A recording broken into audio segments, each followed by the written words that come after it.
in contrast to specific languages that have Creole in the name. A Creole language, or simply a Creole, is a type of classification of language. In particular, a Creole is a stable, natural language that has developed from a pidgin that over time has become nativized by children as the first language, with the accompanying effect of a fully developed vocabulary and system of grammar. The precise number of Creole languages is not known, particularly as many are poorly attested or documented, but the list of Creole languages shows that Creoles exist around the world. About 100 Creole languages have arisen since 1500. These are predominantly based on European languages, due to the age of discovery and the Atlantic slave trade that arose at the time. With the improvements in shipbuilding and navigation, traders had to learn to communicate with people around the world, and the quickest way to do this was to develop a pidgin, or simplified language suited to the purpose. In turn, full Creole languages developed from these pidgins. In addition to Creoles that have European languages as the base, there are, for example, Creoles based on Arabic, Chinese, and Malay. The Creole with the largest number of speakers is Haitian Creole, with about 10 million native speakers. The lexicon of a Creole language is largely supplied by the parent languages, particularly that of the most dominant group in the social context of the Creole's construction. However, there are often clear phonetic and semantic shifts. On the other hand, the grammar that has evolved often has new or unique features that differ substantially from those of the parent languages. Overview. A Creole is believed to arise when a pidgin, developed by adults for use as a second language, becomes the native and primary language of their children, a process known as nativization. The pidgin Creole life cycle was studied by Hall in the 1960s. Creoles share more grammatical similarities with each other than with the languages from which they are phylogenetically derived. However, there is no widely accepted theory that would account for those perceived similarities. Moreover, no grammatical feature has been shown to be specific to Creoles, although it is generally acknowledged that Creoles have simpler and less sophisticated grammar than longer established languages. Many of the Creoles known today arose in the last 500 years, as a result of the worldwide expansion of European maritime power and trade in the Age of Discovery, which led to extensive European colonial empires. Like most non-official and minority languages, Creoles have generally been regarded in popular opinion as degenerate variants or dialects of the parent languages. Because of that prejudice, many of the Creoles that arose in the European colonies, having been stigmatized, have become extinct. However, political and academic changes in recent decades have improved the status of Creoles, both as living languages and as object of linguistic study. Some Creoles have even been granted the status of official or semi-official languages of particular political territories. Linguists now recognize that Creole formation is a universal phenomenon, not limited to the European colonial period, and an important aspect of language evolution. For example, in 1933 Sigmund Feist postulated a Creole origin for the Germanic languages. Other scholars, such as Saleh-Coco Malouane, argue that pidgins and Creoles arise independently under different circumstances, and that a pidgin need not always precede a Creole nor a Creole evolve from a pidgin. Pidgins, according to Malouane, emerged in trade colonies among users who preserved the native vernaculars for the day-to-day interactions. Creoles, meanwhile, developed in settlement colonies in which speakers of a European language, often indentured servants whose language would be far from the standard in the first place, interacted extensively with non-European slaves, absorbing certain words and features from the slaves' non-European native languages, resulting in a heavily basilectalized version of the original language. These servants and slaves would come to use the Creole as an everyday vernacular, rather than merely in situations in which contact with a speaker of the superstrate was necessary. History. Origin. The English term Creole comes from French créole, which is cognate with the Spanish term criollo and Portuguese crioulo, all descending from the verb creole coming from a Latin crea. The specific sense of the term was coined in the 16th and 17th century, during the great expansion in European maritime power and trade that led to the establishment of European colonies in other continents. The terms criollo and crioulo were originally qualifiers used throughout the Spanish and Portuguese colonies to distinguish the members of an ethnic group who were born and raised locally from those who immigrated as adults. They were most commonly applied to nationals of the colonial power, e.g., to distinguish Españoles criollos from Españoles peninsulares. However, in Brazil the term was also used to distinguish between Negroes criollos and Negroes africanos. Over time, the term and its derivatives lost the generic meaning and became the proper name of many distinct ethnic groups that developed locally from immigrant communities.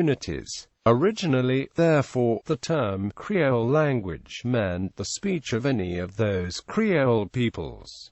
Geographic distribution. As a consequence of colonial European trade patterns, most of the known European-based Creole languages arose in coastal areas in the equatorial belt around the world, including the Americas, Western Africa, go along the west of India, and along Southeast Asia up to Indonesia, Singapore, Macau, Hong Kong, the Philippines, Malaysia, Seychelles and Oceania. Many of those Creoles are now extinct, but others still survive in the Caribbean, the north and east coasts of South America, Western Africa, Australia, and in the Indian Ocean. Atlantic Creole languages are based on European languages with elements from African and possibly Amerindian languages. Indian Ocean Creole languages are based on European languages with elements from Malagasy and possibly other Asian languages. There are, however, Creoles like Nubian Sango that are derived solely from non-European languages.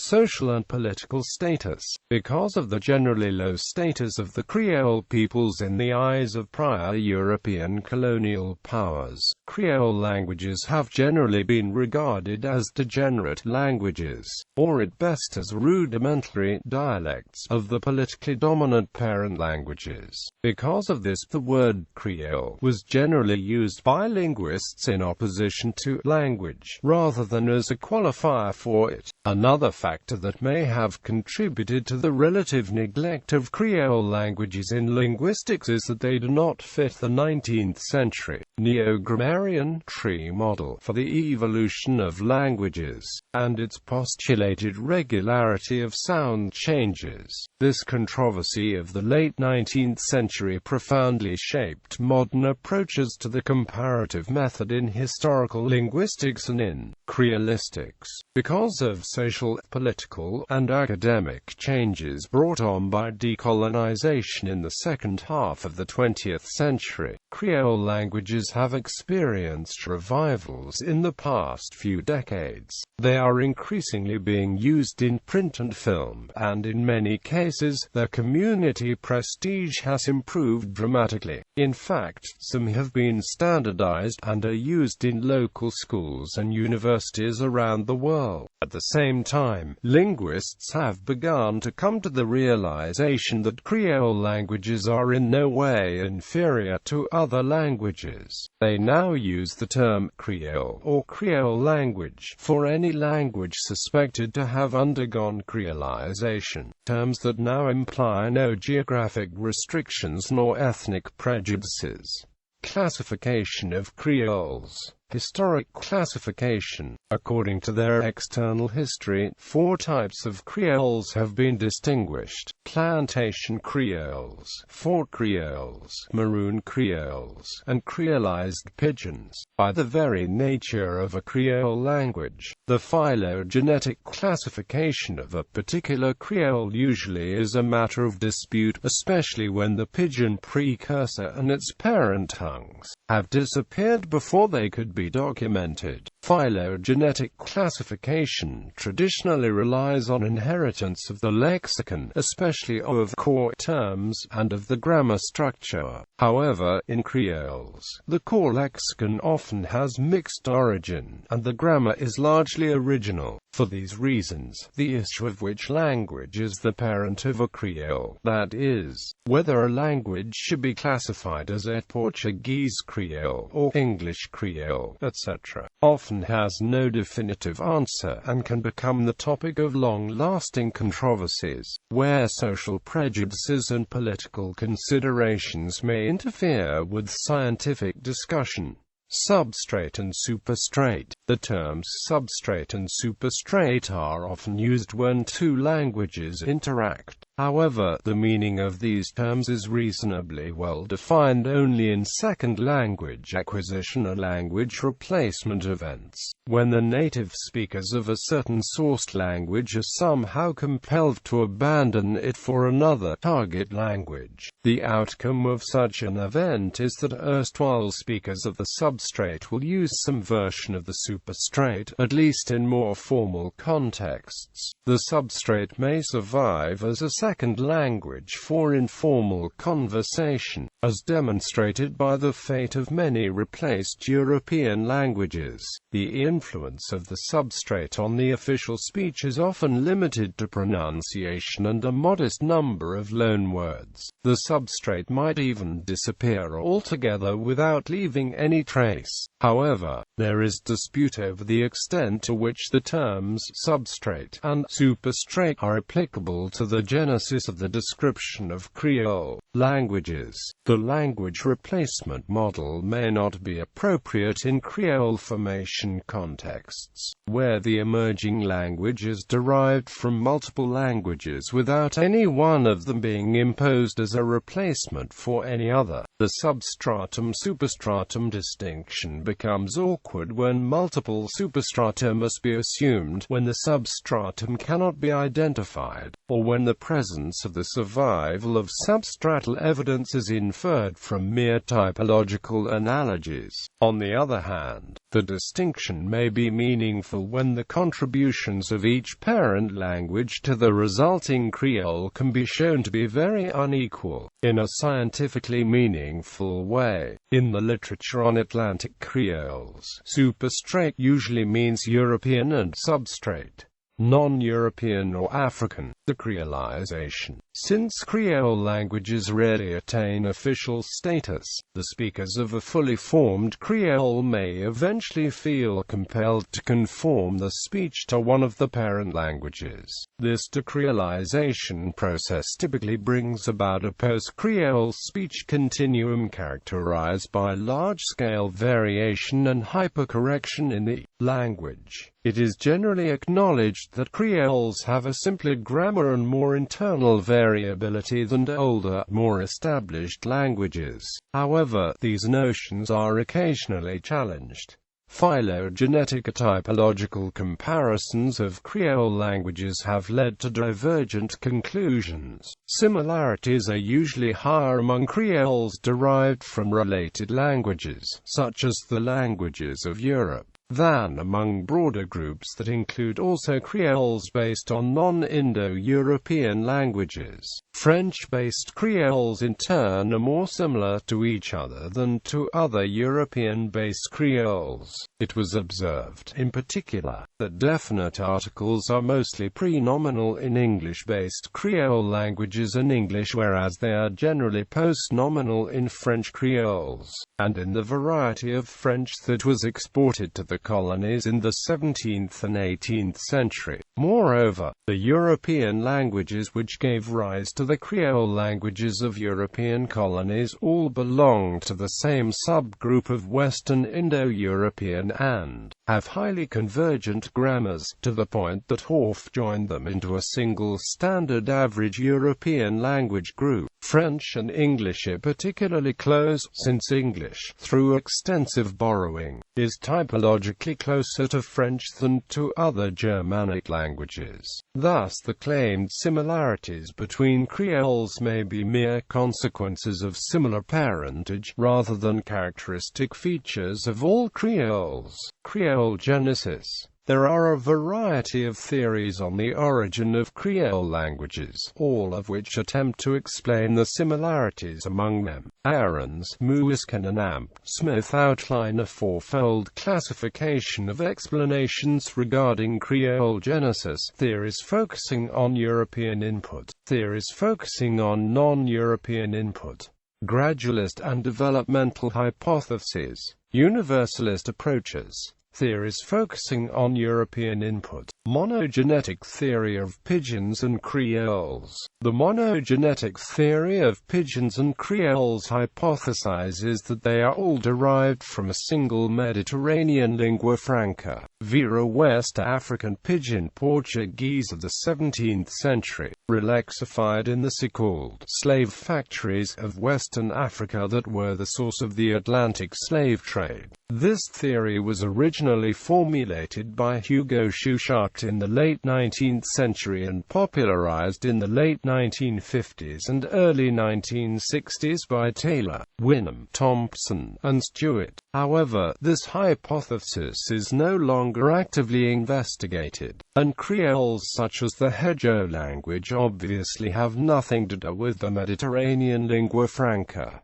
Domestic origin hypothesis, proposed by Hancock for the origin of English-based Creoles of the West Indies. The domestic origin hypothesis argues that, towards the end of the 16th century, English-speaking traders began to settle in the Gambia and Sierra Leone rivers as well as in neighboring areas such as the Bullam and Sherbro coasts. These settlers intermarried with the local population, leading to mixed populations, and, as a result of this intermarriage, an English pidgin was created. This pidgin was learned by slaves in slave depots, who later on took it to the West Indies and formed one component of the emerging English Creoles. European dialect origin hypothesis. The French Creoles are the foremost candidates to being the outcome of normal linguistic change in the Creoleness to be socio-historic in nature, and relative to the colonial origin. Within this theoretical framework, a French Creole is a language phylogenetically based on the French language, more specifically on a 17th-century Koné French extant in Paris, the French Atlantic harbors, and the nascent French colonies. Supporters of this hypothesis suggest that the non-Creole French dialects still spoken in many parts of the Americas share mutual descent from this single Koné. These dialects are found in Canada, the Prairies, Louisiana, St. Barthélemy, and as isolates in other parts of the Americas. Approaches under this hypothesis are compatible with gradualism in change and models of imperfect language transmission in Koné Genesis, foreigner talk and baby talk. The foreigner talk hypothesis argues that a pidgin, a Creole language, forms when native speakers attempt to simplify their language in order to address speakers who do not know the language at all. Because of the similarities found in this type of speech and speech directed to a small child, it is also sometimes called baby talk. Ahrens, Muisken and Amp. Smith suggest that 4 different processes are involved in creating foreigner talk: accommodation, imitation, telegraphic condensation, conventions. This could explain why Creole languages have much in common, while avoiding a monogenetic model. However, Hinnenkamp, in analyzing German foreigner talk, claims that it is too inconsistent and unpredictable to provide any model for language learning. While the simplification of input was supposed to account for Creole's simple grammar, commentators have raised a number of criticisms of this explanation. There are a great many grammatical similarities amongst pidgins and creoles despite having very different lexicophiles languages. Grammatical simplification can be explained by other processes, i.e., the innate grammar of Bickerton's language bioprogram theory. Speakers of a creole's lexicophile language often fail to understand, without learning the language, the grammar of a pidgin or creole. Pidgins are more often used amongst speakers of different substrate languages than between such speakers and those of the lexicophile language. Another problem with the FD explanation is its potential circularity. Bloomfield points out that FD is often based on the imitation of the incorrect speech of the non-natives, that is, the pidgin. Therefore, one may be mistaken in assuming that the former gave rise to the latter. Imperfect L2 learning. The imperfect L2 learning hypothesis claims that pidgins are primarily the result of the imperfect L2 learning of the dominant lexicophile language by the slaves. Research on naturalistic L2 processes has revealed a number of features of interlanguage systems that are also seen in pidgins and creoles. Invariant verb forms derived from the infinitive, the least marked finite verb form. Loss of determiners are used as determiners of demonstrative pronouns, adjectives or adverbs. Placement of a negative particle in preverbal position. Use of adverbs to express modality. Fixed single word order with no inversion in questions. Reduced or absent nominal plural marking. Imperfect L2 learning is compatible with other approaches, notably the European dialect origin hypothesis and the universalist models of language transmission. Theories focusing on non-European input. Theories focusing on the substrate, or non-European, languages attribute similarities amongst creoles to the similarities of African substrate languages. These features are often assumed to be transferred from the substrate language to the creole or to be preserved invariant from the substrate language in the creole through process of relexification. The substrate language replaces the native lexical items with lexical material from the superstrate language while retaining the native grammatical categories. The problem with this explanation is that the postulated substrate languages differ amongst themselves and with creoles in meaningful ways. Bickerton argues that the number and diversity of African languages and the paucity of a historical record on Creole Genesis makes determining lexical correspondences a matter of chance.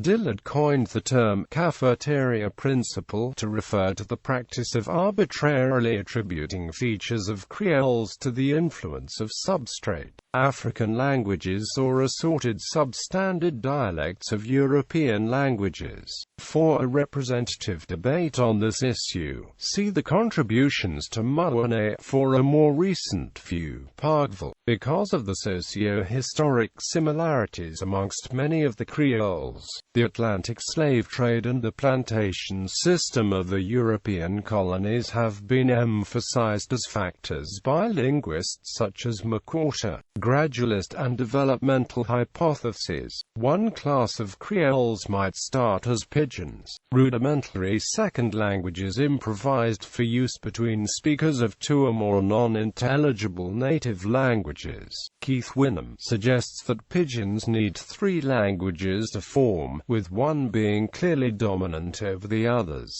The lexicon of a pidgin is usually small and drawn from the vocabularies of its speakers, in varying proportions. Morphological details like word inflections, which usually take years to learn, are omitted. The syntax is kept very simple, usually based on strict word order. In this initial stage, all aspects of the speech, syntax, lexicon, and pronunciation, tend to be quite variable, especially with regard to the speaker's background. If a pidgin manages to be learned by the children of a community as a native language, it may become fixed and acquire a more complex grammar, with fixed phonology, syntax, morphology, and syntactic embedding.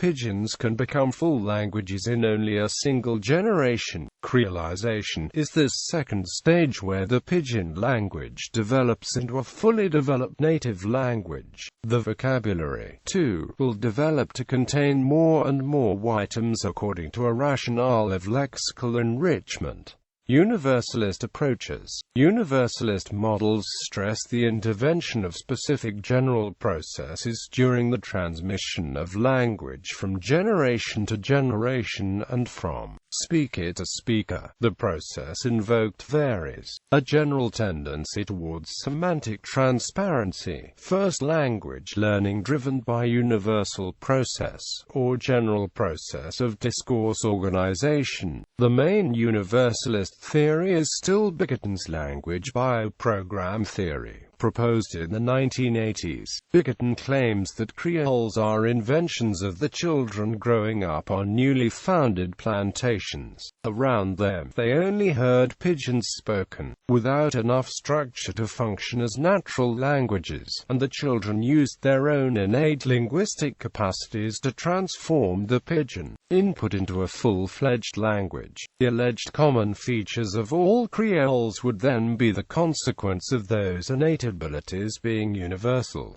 Recent study, the last decade, has seen the emergence of some new questions about the nature of creoles. In particular, the question of how complex creoles are and the question of whether creoles are indeed exceptional languages.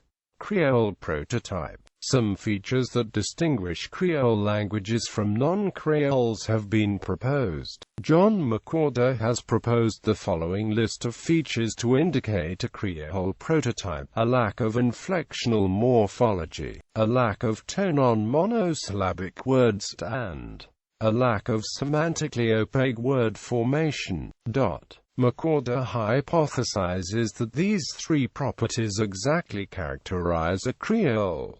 However, the Creole prototype hypothesis has been disputed. Henry Whitman and David Gill argue that languages such as Manding, Soninke, Magua French and Rai Indonesian have all these three features but show none of the socio-historic traits of Creole languages. Others have demonstrated creoles that serve as counterexamples to McWhorter's hypothesis: the existence of inflectional morphology in Berbish, Dutch Creole, for example, or tone in Papiamentu. Exceptionalism. Building up on this discussion, McWhorter proposed that the world's simplest grammars are Creole grammars, claiming that every non-Creole language's grammar is at least as complex as any Creole language's grammar. Gill has replied that Rai Indonesian has a simpler grammar than Saramaccan. The language McWhorter uses is a showcase for his theory. The same objections were raised by Whitman in his 1999 debate with McWhorter. The lack of progress made in defining creoles in terms of the morphology and syntax has led scholars such as Robert Chaudenson, Sally Coco Mawane, Michel Degraff, and Henry Whitman to question the value of Creole as a typological class. They argue that creoles are structurally no different from any other language, and that Creole is a socio-historic concept, not a linguistic one, encompassing displaced populations and slavery. Thomason and Amp Kaufman spell out the idea of Creole exceptionalism, claiming that Creole languages are an instance of non-genetic language change due to language shift with abnormal transmission. Gradualists question the abnormal transmission of languages in a Creole setting and argue that the processes which created today's Creole languages are no different from universal patterns of language change. Given these objections to Creole as a concept, articles such as Against Creole Exceptionalism by Degraff and texts like Deconstructing Creole by Ansaldo and Matthews have arisen, which question the idea that creoles are exceptional in any meaningful way. Additionally, Mawane argues that some Romance languages are potential creoles but that they are not considered as such by linguists because of a historical bias against such a view.